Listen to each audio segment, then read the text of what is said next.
Hey y'all, thanks for coming in.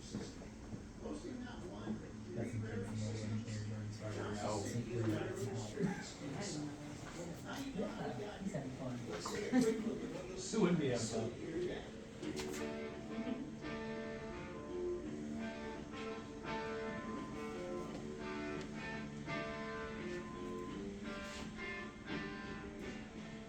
When you enter the museum, you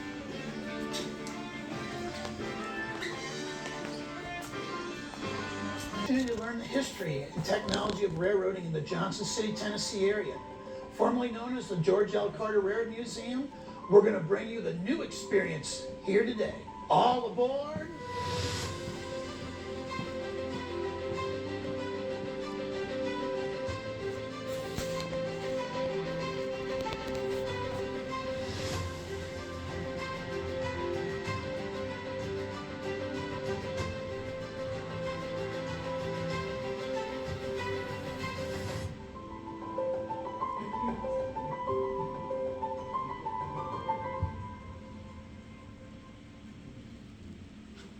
After its initial invention in Europe, the idea of machine-powered railroads began to rapidly take hold in the young United States.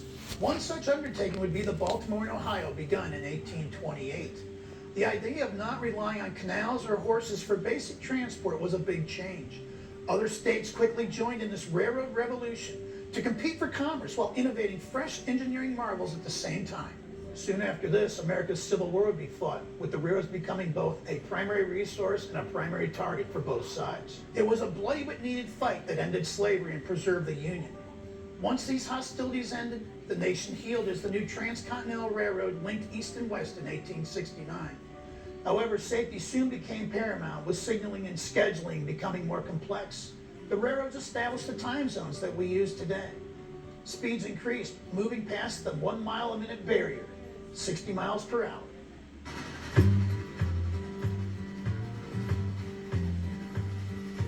Johnson City became part of America's railroad story in 1853, when merchant farmer Henry Johnson built a locomotive water tank on his remote property on Buffalo Creek. A new town began to grow around this water stop for the new East Tennessee and Virginia Railroad between Bristol and Knoxville. It would be named Johnson City. By the mid-1890s, plans to consolidate regional firms into larger railroad systems had resulted in the ET&V becoming part of the Southern Railway. The Southern offered services from Washington, D.C., Louisville, and St. Louis throughout the South, with fast passenger trains and reliable freight service. Johnson City has been on this rail corridor since the 1850s, now part of Norfolk Southern.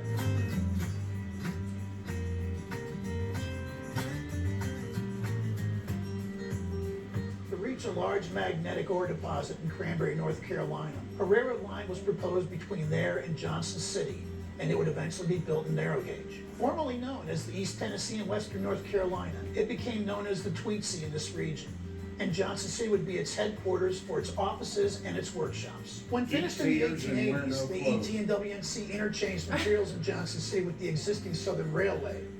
However, transloading goods between the two track widths was a time-intensive effort, a factor that soon limited narrow gauge popularity and eventually led to its demise except in isolated areas. The Tweetsie narrow gauge beyond Elizabethton was abandoned in 1950. Finally, in the 19th century, there was one other regional railroad project. This was called the Charleston, Cincinnati, Chicago, but it became financially insolvent before completion.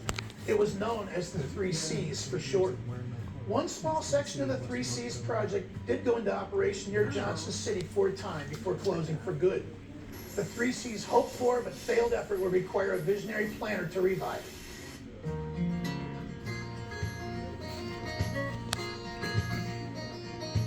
Successful industrialist George L. Carter was instrumental in developing the natural resources of our area. He was a Virginia native, but eventually lived in a mansion in Johnson City. As a philanthropist, he donated the land for ETSU in Johnson City. But as a rail builder, he revived the old Three Cs operation between the Southeast and the Midwest, calling his new railroad the Carolina Clinchfield in Ohio. His plan would result in the final all-new railroad corridor built in North America, with soaring bridges and twisting curves to get across the mountains. With its shops located in Irwin, the Clinchfield route served Carter's coal mining interests, as well as becoming a major carrier of perishables like fresh produce from other southern states. It eventually became part of the family lines, later known as CSX, and its main line once existed where State of Franklin Road is now. Johnson City's railroad saw a major transition in the 20th century, as did all of America. The old gave way to the new, especially in terms of transportation technology as automobiles and trucks became commonplace. Today, CSX continues to use the former Clinchfield corridor as part of its integrated transportation network. Steam locomotives played a major role in Johnson City to the very end.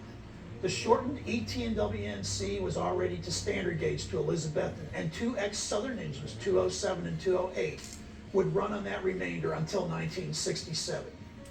Today, 207 is back in its configuration as Southern 630 and operated by the Tennessee Valley Railroad Museum. It occasionally sees mainline service. In 1983, the old ET and WNC Railroad became the East Tennessee Railway. As part of the Rail Link conglomerate, it still services local industry and acts as an interchange between CSX and Norfolk Southern. It even uses part of the former Clinchfield main line to do this, while its own former rail corridor became the Tweetsie Trail in 2014. The railroad that started all as the ET&V became a strong part of today's Norfolk Southern system.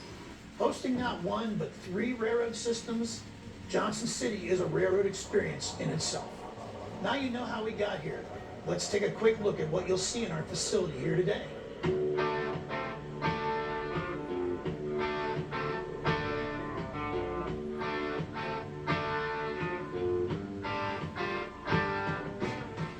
When you enter the museum, you'll either be able to follow a guide or self-tour the multiple galleries.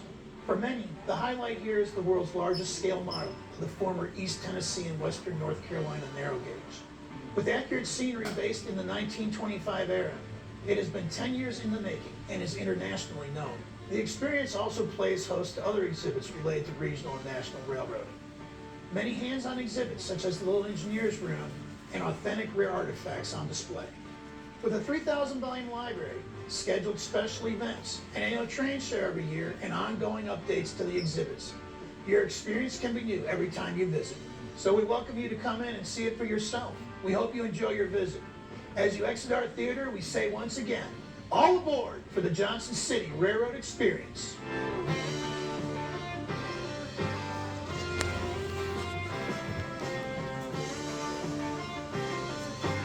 Did you like that? Yeah. Experience. This will be your opportunity to learn history and technology related to the Johnson City, Tennessee area. Formerly known as the George L. Carter Railroad Museum, we're going to bring you a new experience here today. All aboard. A lot of this was done and filmed in the our previous digs at ETSU. Oh, okay. And so we moved here this last January, and this is what we've created since then. A lot of the railroad. This over here is East Tennessee and Western North Carolina, the Tweetsie Railroad. And we're still in the process of expanding this. This is going to be Johnson City over here, where you see the Lionel things out for Christmas. Johnson City, and then Elizabethton is further up the road over here. Okay. It's a work in progress. Yes, it is. There is a train running on the track. I don't know exactly where it is, but I hear it. Now this is going to be Elizabethton over here. You can see some of the streets that have been laid out.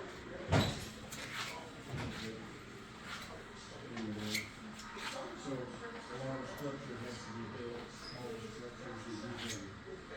Amazing. Well, thank you. And really cool. I'm excited to just kind of explore and This is HO narrow gauge, and so in a lot of cases they had dual gauge track where they could run the narrow gauge on the track as well as standard gauge. And they could use a standard gauge locomotive to pull a narrow gauge car. They had a transition car, or a narrow gauge locomotive to pull standard gauge cars, depending on the way they had the couplers set up on the transition car. Difficult to get running. And the switches aren't made any longer, so most of them all have to be hand built now. So you can't buy them hardly anymore. And whenever you do, they're $100 a piece. Oh, thank goodness we have a team of very smart people Yes, that we are working do. really hard to bring it all together. Right. So you can go into these various niches here, and there's self-explanatory areas as to what town is there, like Lone Mountain. Cranberry is over here to the far left. And then in the other room over here to the far end, we have the HO Village Shrine. Okay. It's a kind of a freestyle arrangement, but that's still under construction as well. Okay, well, thank you so much. You're welcome. Thank you.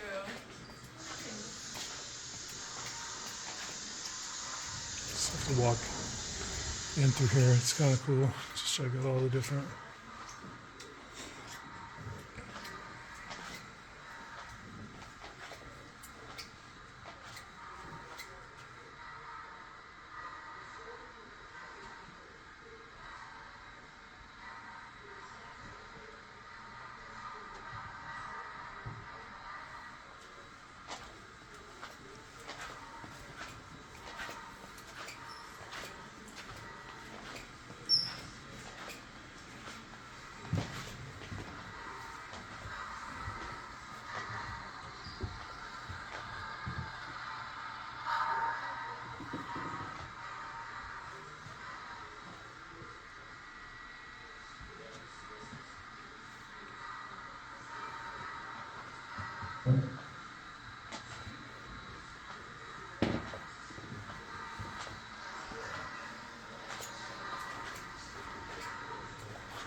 Do y'all have any questions?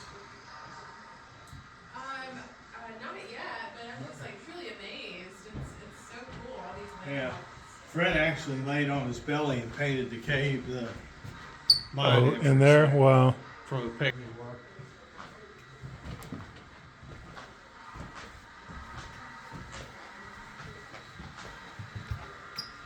City Depot in 1850.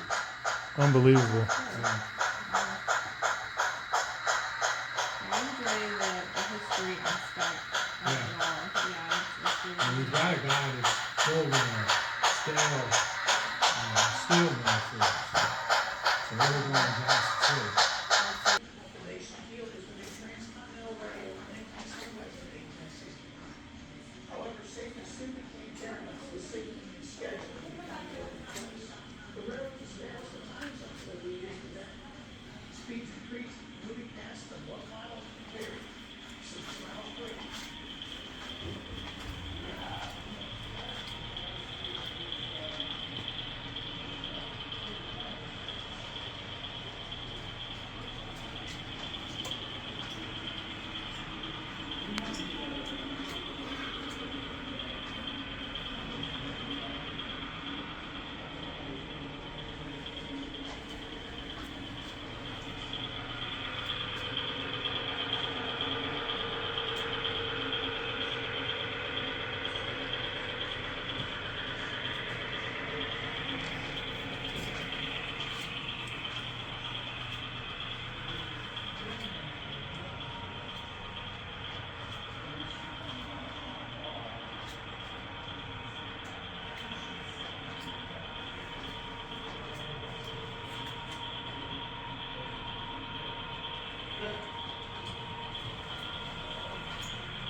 much. How you doing? Thanks for Good. introducing otherwise, it's research on there, of course, nowadays, they're all way more hard.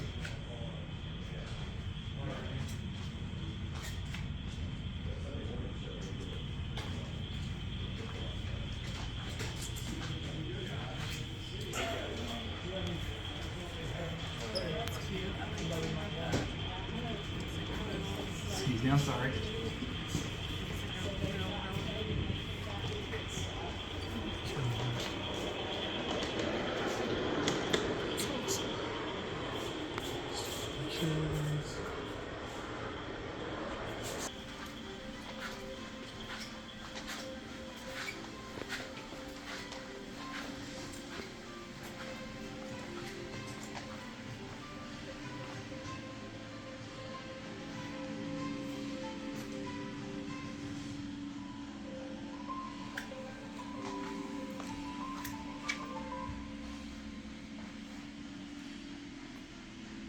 After its initial invention in Europe, the idea of machine-powered railroads began to rapidly take hold in the young United States. One such undertaking would be the Baltimore and Ohio, begun in 1828. The idea of not relying on canals or horses for basic transport was a big change. Other states quickly joined in this railroad revolution to compete for commerce while innovating fresh engineering marvels at the same time. Soon after this, America's Civil War would be fought, with the railroads becoming both a primary resource and a primary target for both sides. It was a bloody but needed fight that ended slavery and preserved the Union. Once these hostilities ended, the nation healed as the new Transcontinental Railroad linked east and west in 1869. However, safety soon became paramount, with signaling and scheduling becoming more complex. The railroads established the time zones that we use today. Speeds increased, moving past the 1 mile a minute barrier, 60 miles per hour.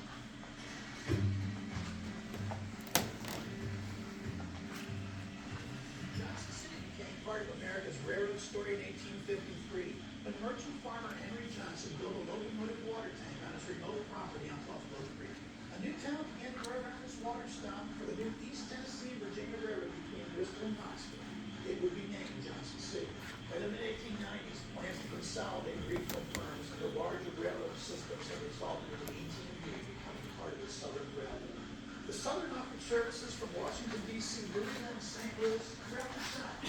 It fast density trains and reliable freight service. Johnson City has been on this rail corridor since the 1850s, now part of Norfolk Southern.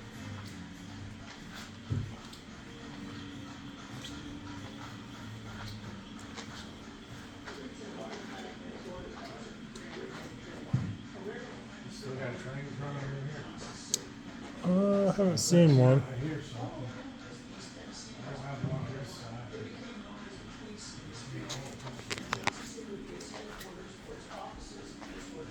When finished in the 1880s, the AT&T interchanged materials in Johnson City with the existing Southern Railway. However, transloading goods between the two track widths was a time-intensive effort, a factor that soon limited narrow gauge popularity and eventually led to its demise in several isolated areas. The Queens narrow gauge beyond Elizabethton was abandoned in 1950. Finally, in the 19th century, there was one other regional railroad project. This was called the Charleston to Cincinnati, Chicago, but it became financially solid before completion. It was known as the 3Cs for short. One small section of the 3Cs project did go into operation near Johnson City for a time before closing for good. The 3Cs hoped for but failed effort would require a visionary planner to revive it. It would eventually live in mansion in Johnson City. Nevertheless,